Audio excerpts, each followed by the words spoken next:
আচ্ছা, ধরুন আপনি অন্যায়ভাবে আমার বাবাকে হত্যা করেছেন। এই মুহূর্তে আপনার সাথে আমার শান্তি আলোচনায় বসতে হবে। কি আলোচনা? শান্তি আলোচনা। ব্যাপারটা খুবই অদ্ভুত, খুবই অদ্ভুত। আমার বাবার হত্যাকারীর সাথে আমার শান্তি আলোচনায় বসতে হবে।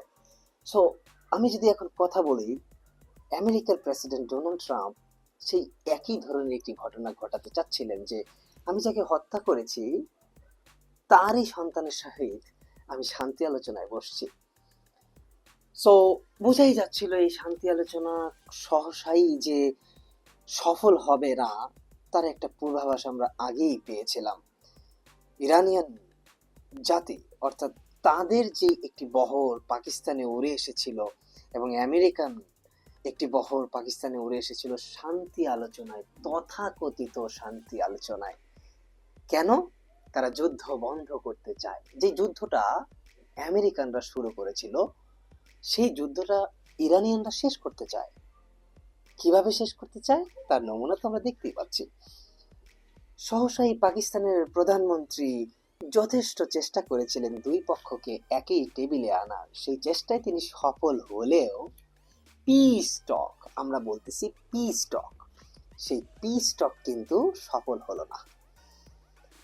আমেরিকানদের 15টি প্রপোজাল এবং ইরানিয়ানদের 10টি প্রপোজাল যখন আমরা শুনেছিলাম, তখনই আমরা ভেবে নিয়েছিলাম এই 10টি প্রপোজাল বা 15টি প্রপোজালের যদি একটিও কেউ মেনে নেয়, তাহলে ধরেই নেওয়া হচ্ছে যে পক্ষ মেনে নেবেন সেই পক্ষ এই যুদ্ধে পরাজিত হয়েছেন।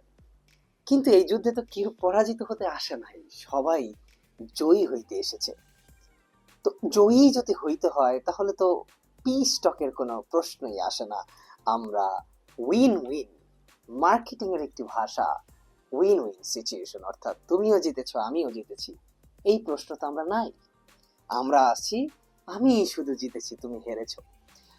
সো এই ধরনের মনোমানসিকতা নিয়ে যখন আপনি শান্তি আলোচনায় বসবেন, ধরে নিতে হবে সে আলোচনা সফল হচ্ছে না। তাহলে তাহলে হবেটা কি? সারা বিশ্বের মানুষ ওই দিন তাকিয়েছিল পাকিস্তানের দিকে, অর্থাৎ পাকিস্তানের যেই জায়গাটাতে তারা শান্তি আলোচনায় বসছিল, সেখানে কি হচ্ছে? শান্তি আলোচনার সাথে সাথে কি যুদ্ধের সমাপ্তি ঘটবে এবং সারা বিশ্বের অর্থনৈতিক অবস্থা আবার পুনরায় স্বাভাবিক অবস্থায় ফিরে আসবে? হরমুজ স্ট্রেইট আবার খুলে যাবে? বিশ্বব্যাপী যে তেল সংকটের শুরু হয়েছে তারও একটি অবসান হবে। সারা পৃথিবীর কোটি কোটি মানুষ একটি বিশাল বিশাল সমস্যার মধ্যে রয়েছেন। তাদের বড় ধরনের অর্থনৈতিক ঝুঁকির মধ্যে রয়েছেন এবং এবং মানসিক ক্লান্তি তো রয়েইছে। কারণ কারণ তেল সংকটে ভুগছে দেশের পর দেশ। জ্বালানি সংকট এমন সংকট যা অর্থনীতিকে সংকুচিত করবে, পুরো বিশ্বের অর্থনীতিকে সংকুচিত করবে। হাজার হাজার নয়, লক্ষ লক্ষ মানুষ দারিদ্র সীমার নিচে চলে যাবে। হতেও পারে এমন অনেক দেশে দুর্ভিক্ষ শুরু হয়ে যেতে পারে। এই ধরনের ভয়াবহ অবস্থা মেনে নিয়েও আমেরিকা যুদ্ধটাকে চালিয়ে নেওয়ার জন্যই সিদ্ধান্ত নিল, পিস টককে থোড়াই কেয়ার করে। যেহেতু যুদ্ধটা তারা শুরু করেছে, উচিত ছিল তাদেরই যুদ্ধ বন্ধ করার, কিন্তু সেই যুদ্ধও বন্ধ হচ্ছে না। তাহলে ভবিষ্যৎ কি হবে? যুদ্ধ যদি সত্যি বন্ধ না হয়, তাহলে আগামীর দিনগুলো হচ্ছেটা কি? মার্কিন প্রেসিডেন্ট ডোনাল্ড ট্রাম্প হরমুজ স্ট্রেইটে ইরানের নৌবাহিনীর উপরে অবরোধ আরোপ করেছেন, যাতে হরমুজ স্ট্রেইট যে কোনো মূল্যে খুলে দেওয়া হয় এবং যে কোনো মূল্যে সেখানে নৌযান স্বাভাবিকভাবে চলাচল করতে পারে। কিন্তু সেটা যে আদৌ সম্ভব নয়, তা কেন মার্কিন প্রেসিডেন্ট বুঝতে পারছেন না, তা আমার বোধগম্য নয়। বছরের পর বছর, দিনের পর দিন এবং যুগের পর যুগ ধরে ইরানিয়ান মিলিটারি এবং ইরানিয়ান জনগণ এই হরমুজ স্ট্রেইটকে এমন ভাবে নখদর্পণ করেছেন যে সেখানে প্রত্যেকটা বালুকণা থেকে শুরু করে পানির রাশি পর্যন্ত, তাদের ঢেউয়ের সংখ্যা পর্যন্ত তাদের নখদর্পণ।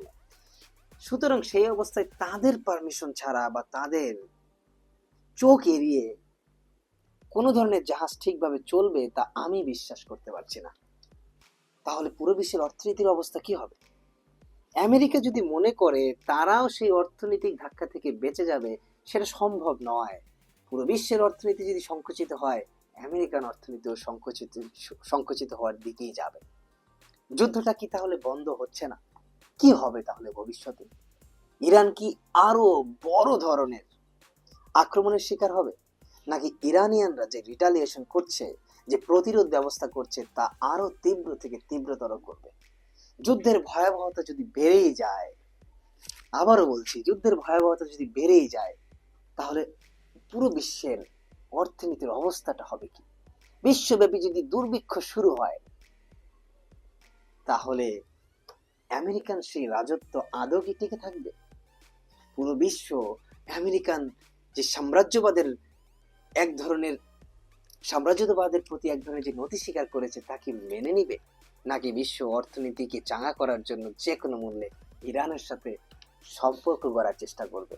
ইরান এখন হরমুজ স্ট্রেইট দিয়ে যারাই যাতায়াত করবে না কেন, তাদের উপরে টোল বসাবে। সেই টোল পরিমাণ টোলকে সেই টোলকে যে দিতে হবে, তার মুদ্রা হবে ইরানিয়ান মুদ্রা অথবা চাইনিজ মুদ্রা, ইউয়ান।